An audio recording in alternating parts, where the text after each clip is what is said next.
Hi, welcome to Versus, where we watch 2 TV shows so you don't have to. Today we have... Versus! I've gone for a sort of vague, I want to say romance to an extent, sort of, that's the theme, and also they're right next to each other on Netflix. Right, so okay. That's a super more theme. that than it feels. Yeah.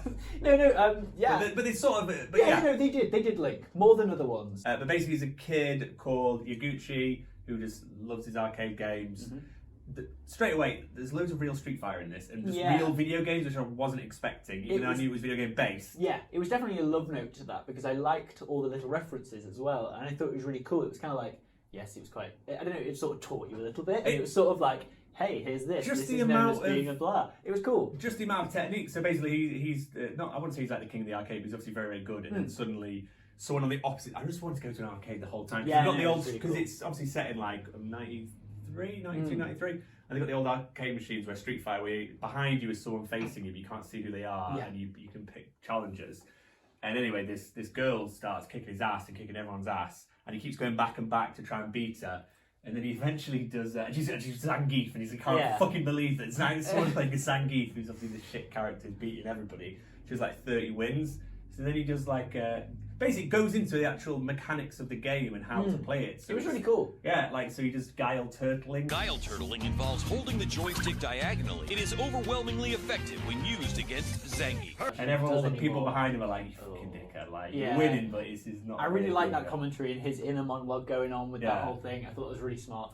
I just liked how much I didn't know about any of this shit beforehand, and then 5 seconds, then after watching it, I was like, I'm really learning quite a bit. Just about the games, They went through so many, just about how to use shurikens and all these sort of random move things and like whatever's, and you're just like, oh, actually, I'd fucking watch a program about someone just going through this. And that's why I was like, I kind of want to continue. So he beats. Does he beat her in the end? He beats her.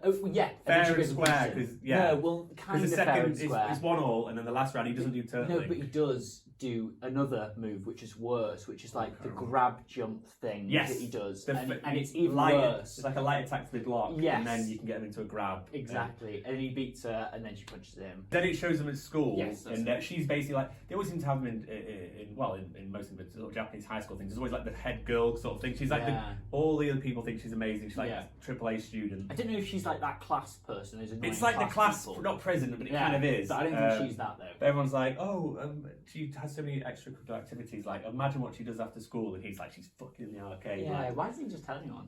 I don't know, because he's rubbish at everything. They make it very obvious. Yeah, every single lesson it's like maths, you shit, art, you shit. But they're all standing around his desk, so he must have a sort of decorum of popularity. No, but they're all just saying he's shit. Because he goes through every lesson going, you'll never do this. Look at but I was talking to his mates and peers. Yeah, the girl's called Ono, and everyone's like, look what Ono's doing. Yeah. You're fucking shit. So he's playing Splathouse for a bit. Yeah, and she just walks up behind him and she's like sees it, and then she gets a bit freaked out, and apparently she's like had nightmares like horror games. And then he starts walking home. Yeah, she's behind him, and they sort of make it look a bit like the girl from The Ring, or so she's just like this sort of spoof. Yeah, and then he starts running, and then she starts running behind him. And then the next day he found out because she says nothing throughout this entire thing. I think the whole thing. I think there's no, there's not literally anything. I'm thinking about it. And she's quite creepy looking, like. She is. And maybe she did say a couple of things. I don't remember saying a word. He virtually says nothing, it's all internal monologue. I think virtually 90% of the show is just say anything. Internal monologue. The grandma. So then they go back to the arcade, and he starts fighting some guy who's a bit, I don't want to say he's drunk, he seems like he's some guy with his girlfriend. Yeah, I'm just fucking kick this guy's they're both ass. like clearly just like absolute mentalists. Twats, I hate them. Yeah. So he starts kicking his ass as, he's Guile, Yeah, but then he lets him win. And then the girlfriend comes up, and then the girlfriend. And then she plays him, destroys him, and then she plays the girlfriend. Yeah. And and there's a big fight that basically kicks off. I don't know. There was a lot of fighting going on in these arcades. How much fighting do you reckon actually goes on in these things? Yeah, well, they were like actual fisticuffs. No, but actually, there was. Because they were just beating him down on the ground. The main guy. Then she punched him in the first bit. So that's two fights. Yeah. I mean, also committing on this one person, so maybe there are a bunch of fights. Video games cause clear anger. So then they run off. They leave. They basically cause a bit of a scene. I did love this bit where she throws him into the coin, the tipping point machine. I'm gonna call it the tipping point machine. Yeah. And then right at the end, as she's getting he's like pulling her away, being like, "We've got to get out of here." the shopkeeper guy's like, to the guy that she throws, he's like, trying to tip the machines, eh? I don't really like that. So he runs his like little old lady sweet shop because it's raining. No, that was a That's it all feels like it's several days. Yeah. But it's but the sips. And they've basically got about £1 between them, but they need to like get through the rain because so they just like, well, we can play. What was it? Go. I can't speak. Ghouls and Goblins. Little green ghouls, buddy. Ghouls and Goblins.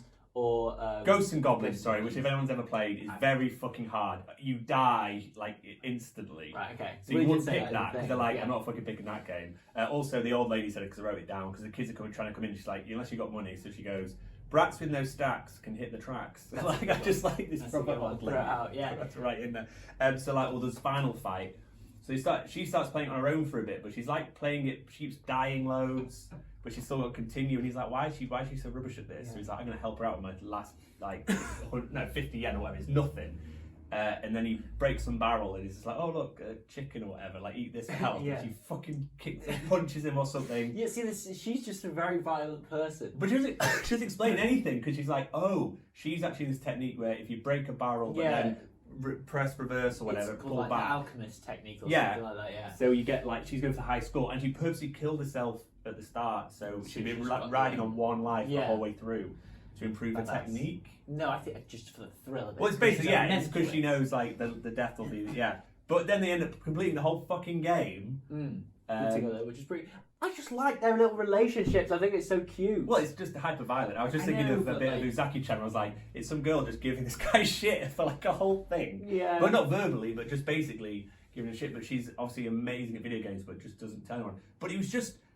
The video game aspect itself was just so good. I'm going to watch more of it, 100%. I'm going to rewatch it, and I like to watch it with Sasha because we tried to play through Streets of Rage 2, and there was a lot of fighting over eating chickens, and when you're trying to ration out the health. Why did you eat a whole turkey of the little ham things with the bones going through? But no, I did really enjoy it. But yeah, brats with no stacks can hit the tracks.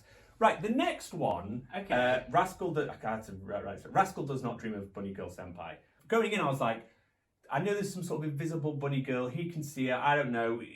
No one will believe that she exists or something. Mm-hmm. Maybe she'll help him out with his love life or something. But then actually, in the end, he'll fall in love with her because that's the real. That's what I thought going in, and then it's not that at all. It's just like weird. Like I feel like they're going down the route of it's like X-Files, but like weird teen X-Files. What was it? It's puberty syndrome. Puberty syndrome.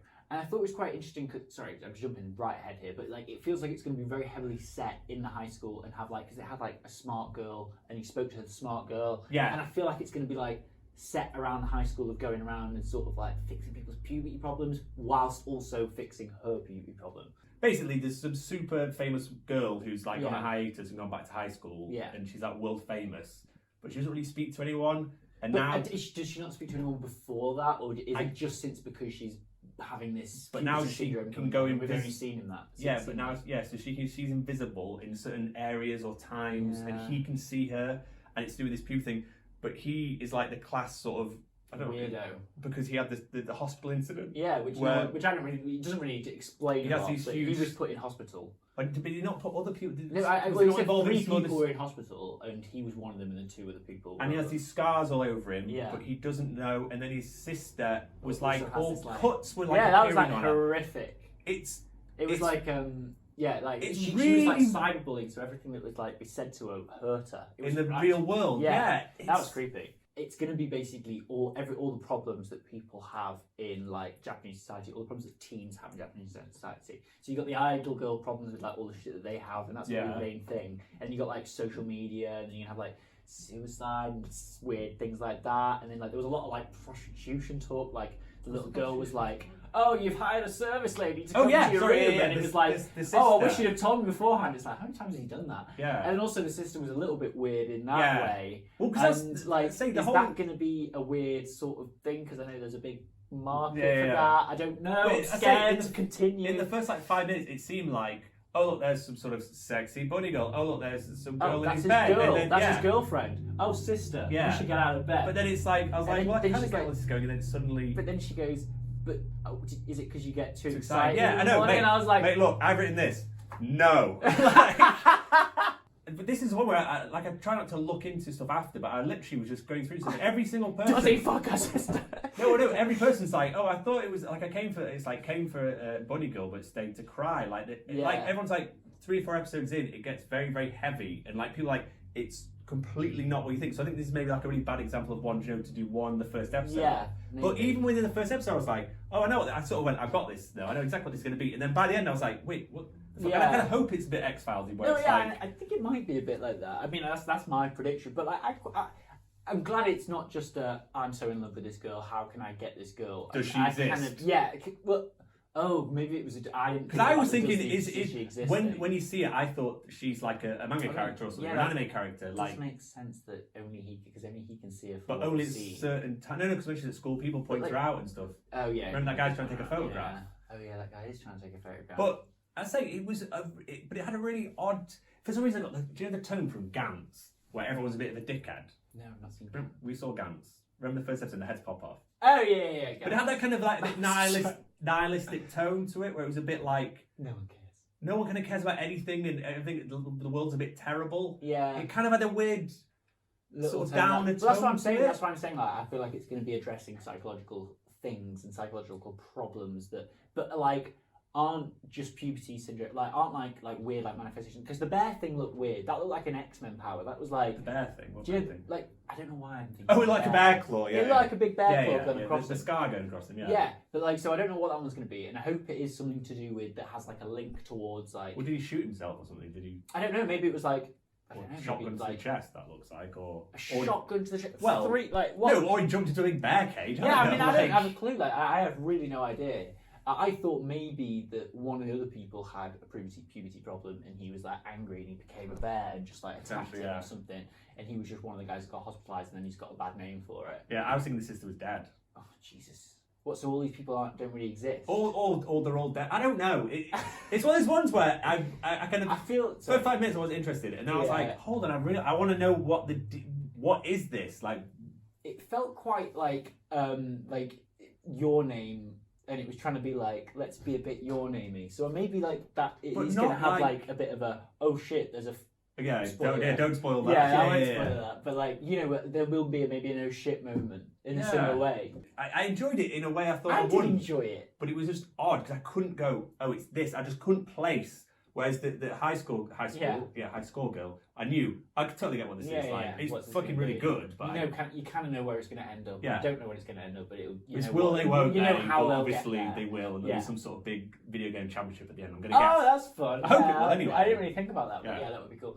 I have to say, I went into this also hating it. For like first the bunny girl one. Yeah. I hated it for the first 5-10 minutes. Oh, when he reads the book from his future and he's like, you met some girl. That was so never forget. Yeah, that was like crazy on it. But like I just was sort of like I don't really give a shit about this, and also mostly because it wasn't High School Girl episode 2. I feel like I was kind of harsh on this at the start. Maybe if I'd paid attention a little bit more, I might have like picked up on some things that I would have known. You know, since I'd have known that it's a bit more mysterious, I might have picked up some things earlier. It was just very.